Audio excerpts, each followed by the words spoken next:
americana, a diferencia de la legión extranjera, se dedica al altruismo, no al negocio de las armas, como la legión extranjera. ¿Sí? Y entonces, la legión americana empezaron a tener problemas sus agremiados de la legión americana, pero retrospectivamente se dieron cuenta que desde 1947 los legionarios americanos empezaron a tener problemas importantes.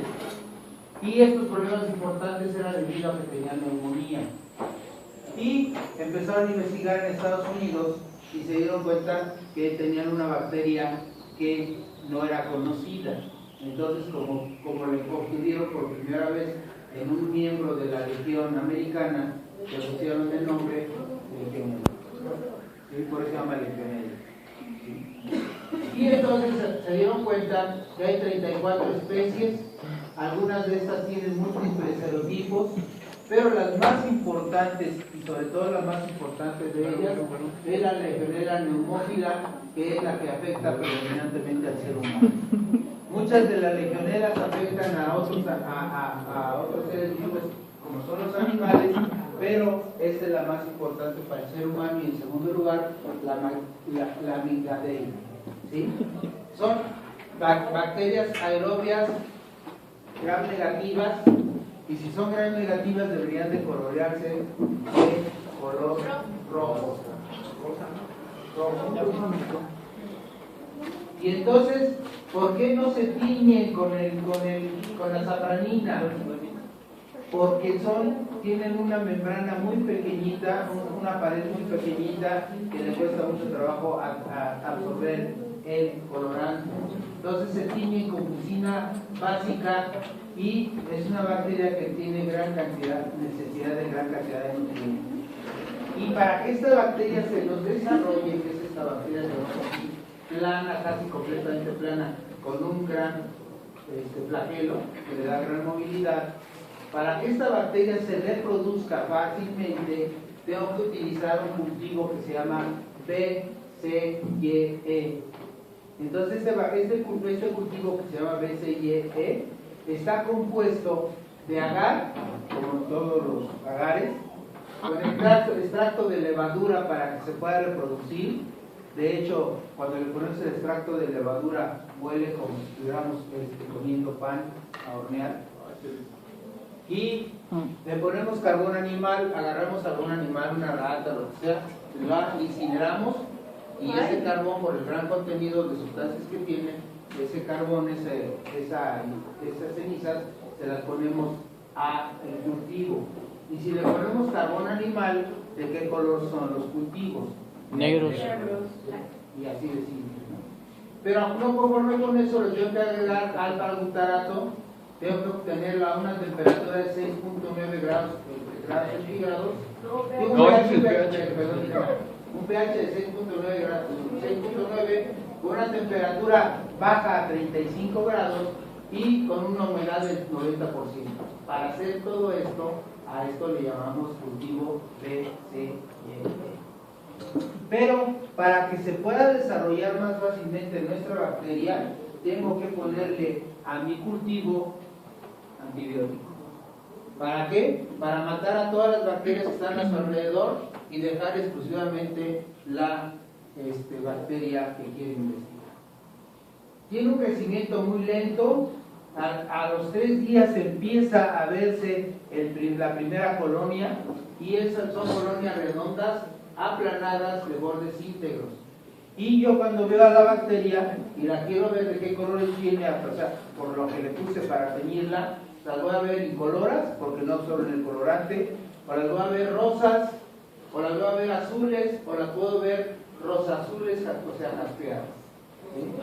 Entonces, por eso es muy difícil colorear esa bacteria. Doctor, si se desarrolla en el cultivo a una temperatura de 35 grados, a nosotros, ¿cómo nos hace daño? ¿Ustedes?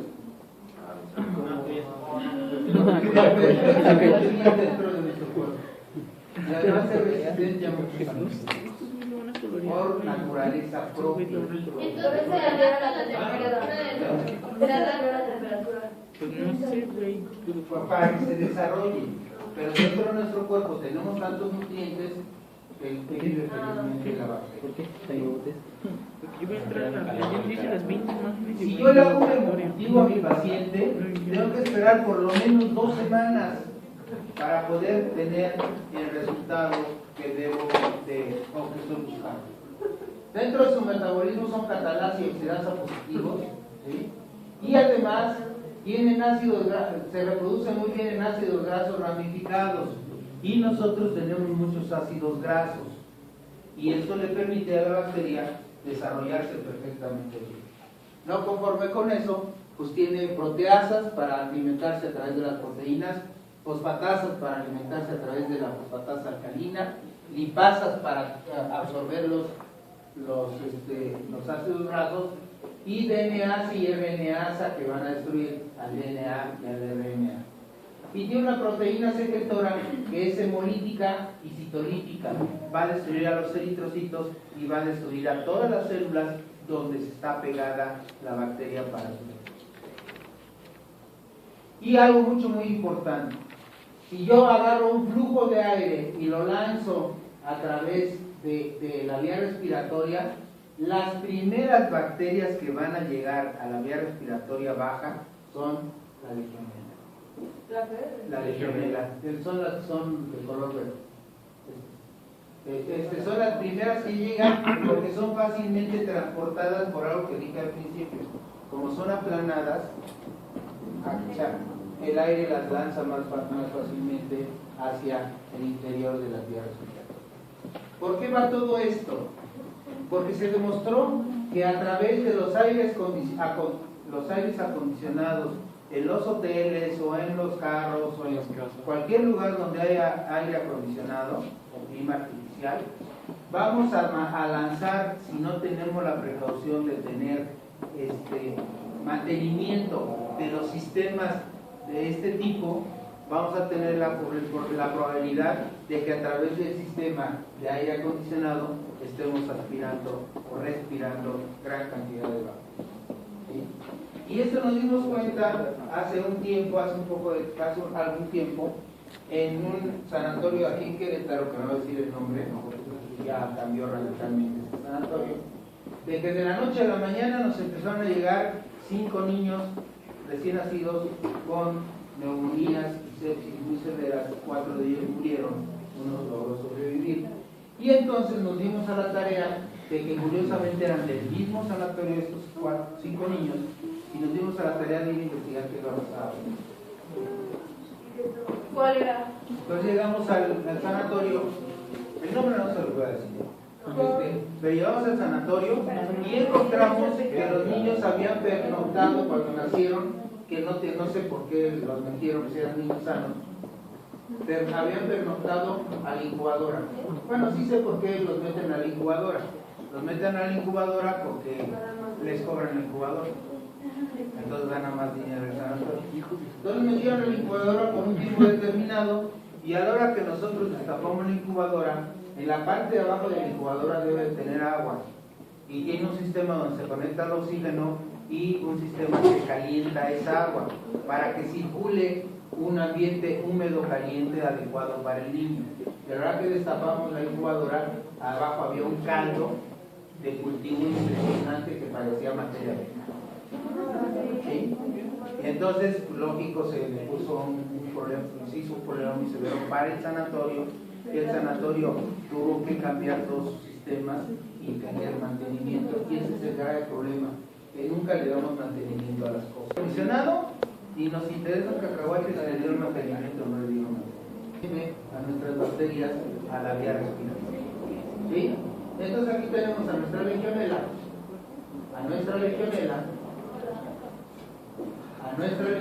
no hace aquí ya con fluorescencia, con fluoresceína para verla más bonita, ¿sí? Y entonces, ¿quiénes son los que van a estar más fácilmente enfermos? Los pacientes debilitados. Y se dice que como los de la Legión Americana, que son altruistas, el por qué se han enfermado es porque son gente que tiene 60 años o más, que ya están jubilados y que se dedican al altruismo, y por eso tienen más fácil presa de la conducción. Y entonces, bueno, ya dijimos que los aerosoles, sistemas de aire acondicionado, En las regaderas también, cuando nosotros no lavamos los tinacos, y para desgracia los tinacos están sin tapadera o la tapadera está rota, pues el aire hace que se penetre gran cantidad de microorganismos al agua del tinaco. Los tinacos también tienen que estar lavados.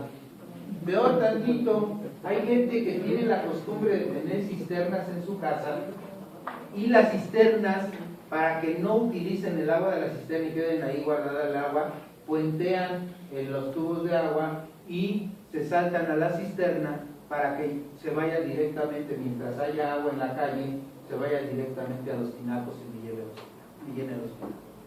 Error grandísimo.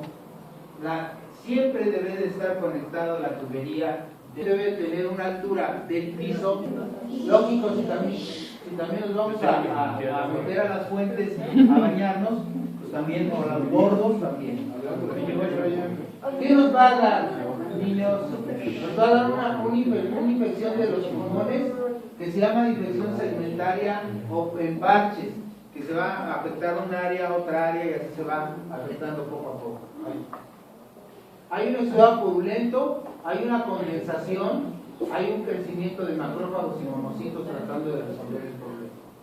Y entonces, la mayoría de los pacientes se puede presentar esta invasión asintomática, pero en hombres de 55 años en adelante puede ser más fácilmente presentable. Por eso dijimos que la región americana es de personas que están jubiladas. Y si nosotros fumamos, si tenemos bronquitis crónica, si tenemos enfisema, o sea, si tenemos un EPOC, enfermedad pulmonar obstructiva crónica, es más fácil que tengamos un problema de respiración. ¿Quiénes más? Los que toman esteroides o inmunosupresores, o que tengan enfermedades inmunosupresoras, pues lógico, vamos a tener mayor facilidad porque bajan nuestras defensas. Y las personas pueden tener desde fiebre simple hasta enfermedad muy grave. Entonces, ¿cuál es el cuadro clínico de estas personas? Tiene fiebre elevada, tiene escalofríos, tiene un gran ataque al estado general, tiene tos no productiva, es una tos seca porque no logra fabricar secreciones para poder envolver a las bacterias y poder ser expulsadas. La única enfermedad de las enfermedades pulmonares que no fabrica prácticamente secreción. Y entonces la persona tose sin poder eliminar a las bacterias que tiene.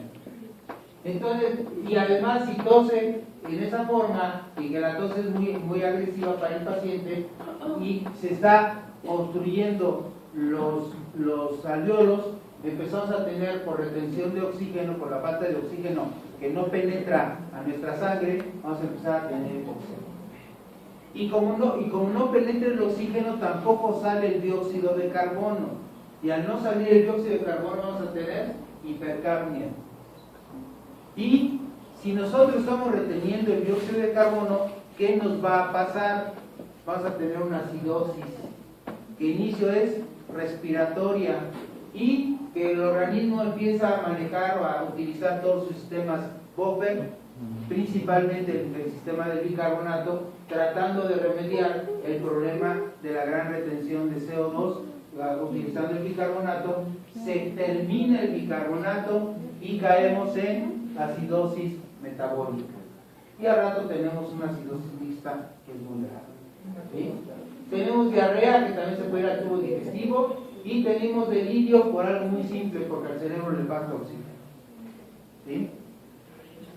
Yo veo las radiografías que dijeron que tiene consolidación en placa, puedo tener deterioro del hígado y del riñón, y muchas veces el diagnóstico lo hago por exclusión porque no mejora con el tratamiento que estamos utilizando. Entonces vamos a ver ese tipo de radiografías y vamos a ver cómo se va comportando en los 25 días que están aquí.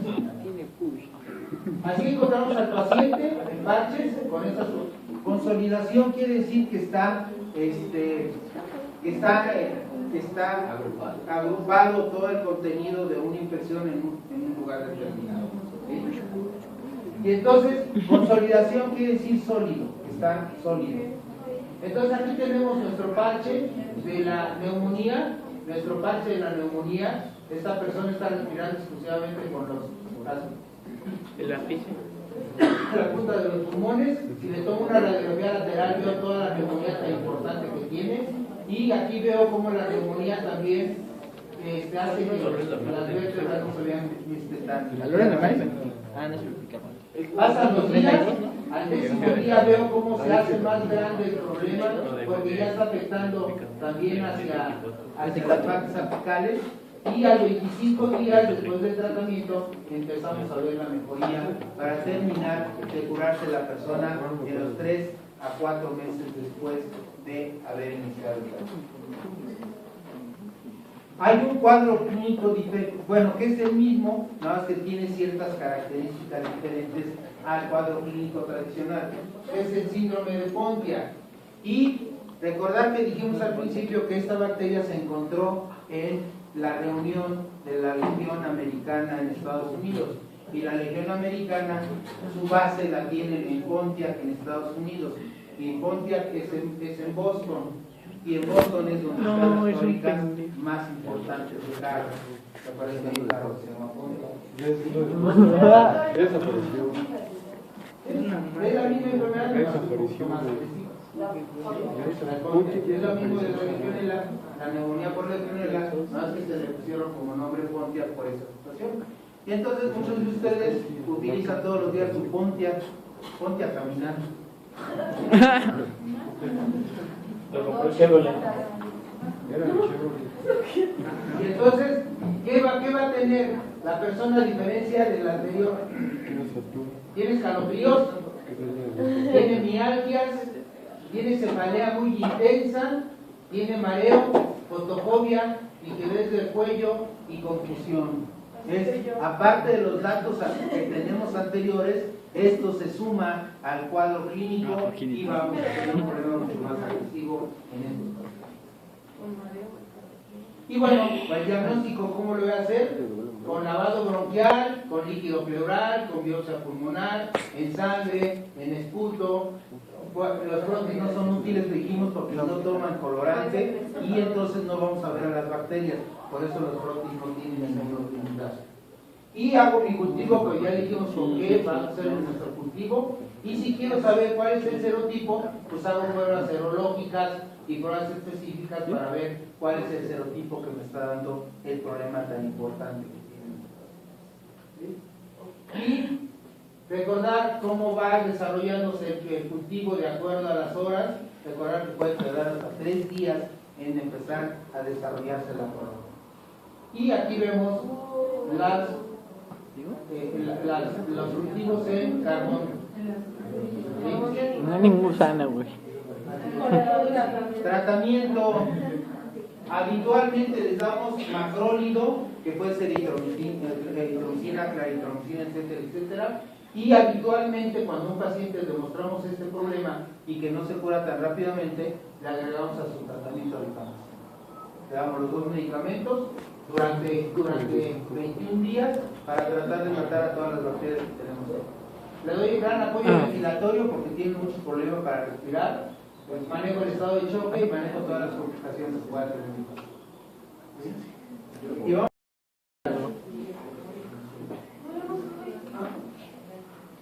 Ya deja en paz a tu compañera, ¿quieres peinarla? Y Rosa. Nació para ser estilista.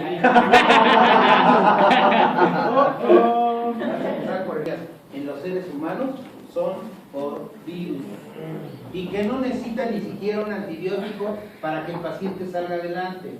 Lo que pasa es que llegan al consultorio y para no quedar mal con el paciente le recetamos un antibiótico que la mayoría de las veces no le sirve para nada. Del 5 al 10% son las enfermedades bacterianas. Eso cambia en los pediátricos. Y sobre todo en pediátricos. El niño es más fácil que tenga enfermedades respiratorias virales que de otros. Es muchísimo más fácil. Entonces, cuando yo hago un exudo amarillo, debo de sospechar cuando tengo un exudo folicular amarillento, membranas grisáceas o secreción verde, espesa, pegajosa, y que veo la garganta llena de material purulento. Debo sospechar cuál es mi bacteria que puedo tener ahí. Puedo tener el estreptococo beta hemolítico, una difteria, unas espiroquetas, una cándida albicans, una mononucleosis infecciosa o diferentes tipos de virus. Si yo al hacer el cultivo me encuentro, esto es lo que puedo encontrar habitualmente, pero si yo hago un cultivo y me encuentro que tiene Escherichia coli, pues lo más seguro es que la boquita estuvo en algún lado o comió caca. Un beso negro.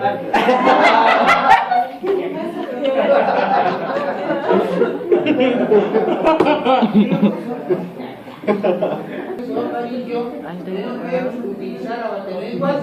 Historias de negras. Tengo que utilizar Ya cállate, por favor. un hisopo estéril, y el hisopo estéril de preferencia debe estar con tela de dacrón.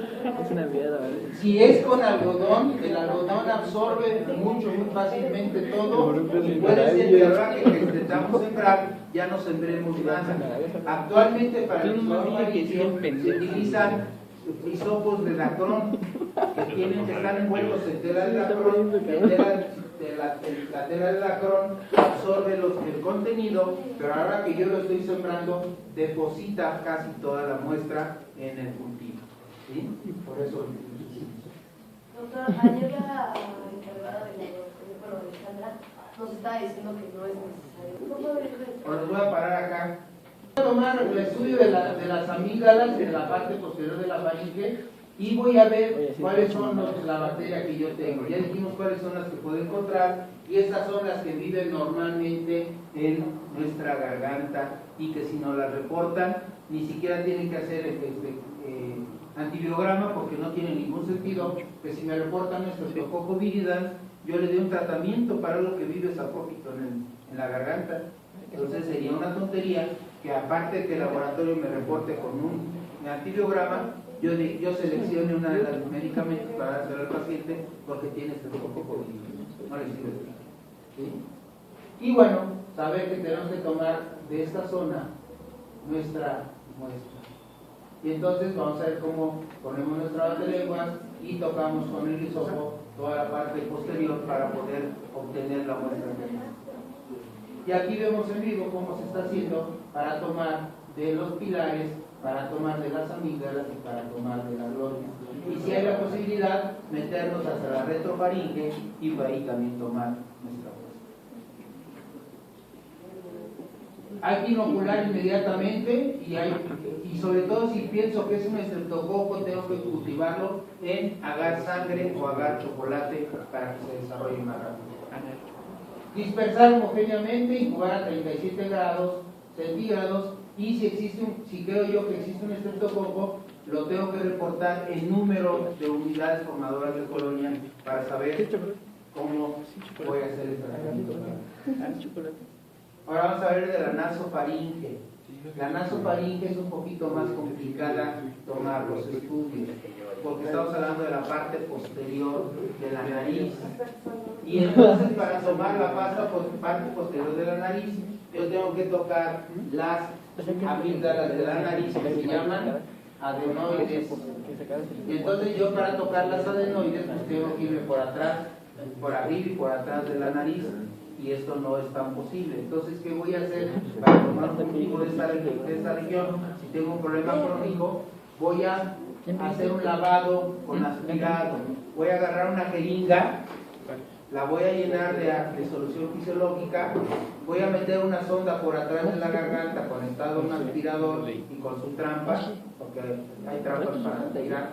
Entonces, a la hora que inyecto el agua, la aspiro por atrás y todo el contenido lo mando a escribir. Es molesto porque no sé si alguna vez se han metido, están en un alberca y de repente le dan el sorbo a la alberca y sienten cómo les duele todo acá arriba. Y esto se tiene que hacer con solución fisiológica para disminuir ese efecto, porque la solución fisiológica se parece a los líquidos de los deportes, ¿sí? Por eso es con solución fisiológica. Y además con solución fisiológica debe de hacerse para que las bacterias no se destruyan. Si lo hacen con agua bidestilada, las bacterias absorben el agua bidestilada y hay destrucción de mejor. Entonces es poco frecuente, es una técnica especial Y algo muy importante, hay que buscar la celularidad de la nariz. Si yo le tomo una celularidad del moco nasal a mi paciente, que debería ser el complemento del exudado faríngeo, debe ser celularidad del moco nasal más exudado faríngeo. ¿Por qué me interesa saber qué celularidad tengo en la nariz? Si me reportan, por ejemplo, que tiene 100 células en la nariz y de esas 100 células el 80% son leucocitos, me está diciendo que tiene una infección. Y entonces veo la diferencial de esos leucocitos. Si me dice que tiene leucocitos de tipo mononuclear, que son linfocitos, ¿qué tipo de infección tengo? Viral. Si me dice que tengo neutrófilos que me van a reportar como polimorfonucleares predominantemente, ¿qué infección tengo? Y si me dice que en lugar de tener linfocitos y polimorfonucleares tiene gran cantidad de eosinófilos, ¿qué me está diciendo? No. Parásitos.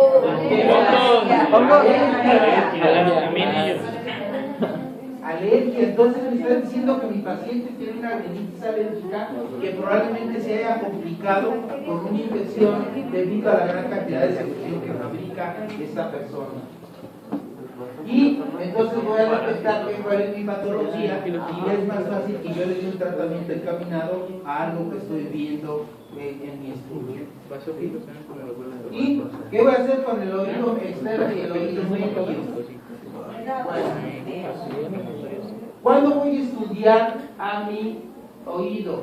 Cuando tengo una ruptura timpánica de largo tiempo o cuando tenga infecciones repetidas del oído externo del oído medio, para saber qué me está pasando. Habitualmente las 3 bacterias que son las que frecuentemente tenemos son el neumococo, el Haemophilus influenza, la Moraxella catarrhalis y el Streptococcus pneumonitis, o sea, el Streptococcus pyogenes.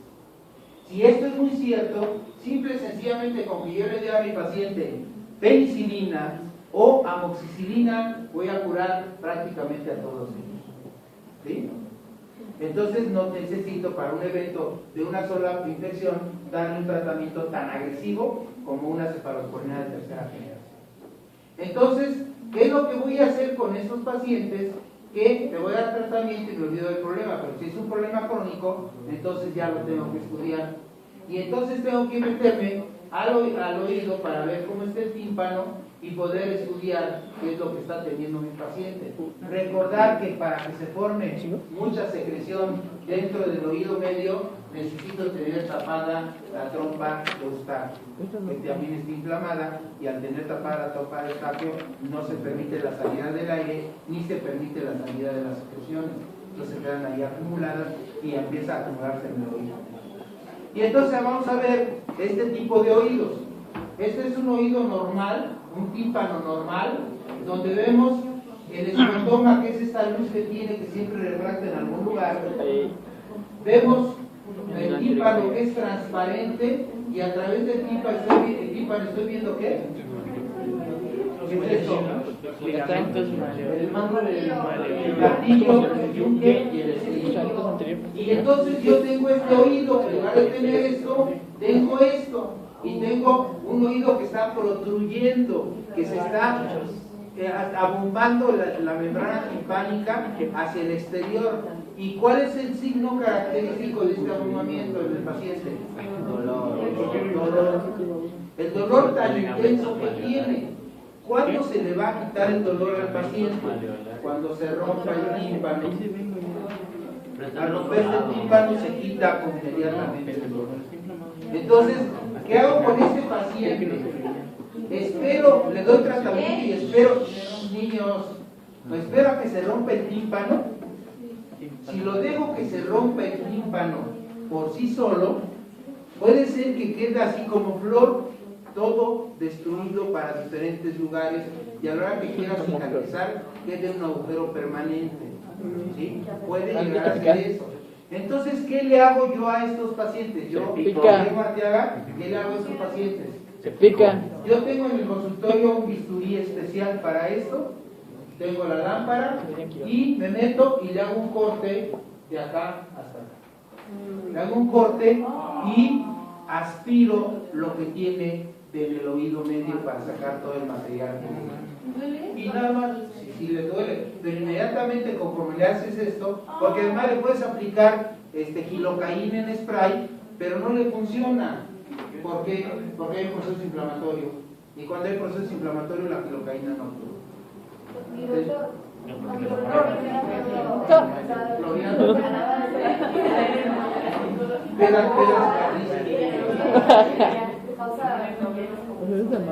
No causa problemas de soltero, nomás que puede ser soltero y eso te causa problemas, infecciones crónicas.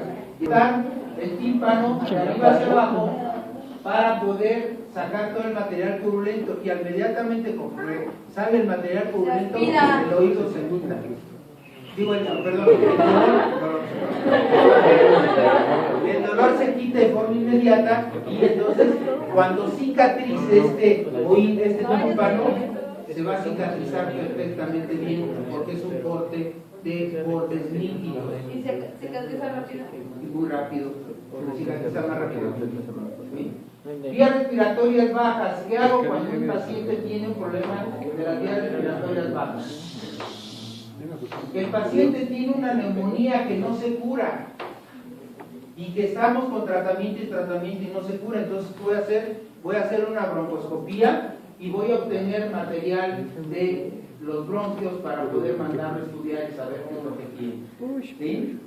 Y cuando hago esto, lo puedo hacer por aspiración transtraqueal, por broncoscopía, por biopsia de pulmón, por lavado broncoalveolar, hago el examen microscópico y hago cultivos.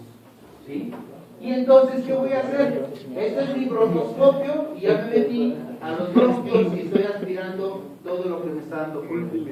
Y les platico una anécdota que tuvimos de un paciente de 15 años que traía y entonces lo que el escuincle estaba haciendo es que traía en la mano plastilina, hacía bolita de plastilina, se la metía al oído y luego se lo sacaba. Le cubrió el oído con plastilina. Entonces la niña la entregaron a sus papás. La niña empezó en la tarde a llorar y a llorar y a llorar y a llorar porque se reblandece y compacta más la plastilina. Y entonces vieron que tenía la plastilina, le quisieron sacar la plastilina, pero unos gritos tremendos porque se queda pegada la plastilina al tímpano y a la hora de jalan el tímpano. ¿Sí? Y entonces ya tuvimos que meterla a quirófano, dormirla y junto con el otorrino lavar todo el oído, sacar toda la cerilla y ya se acabó. Para pegar todo lo que se quedó.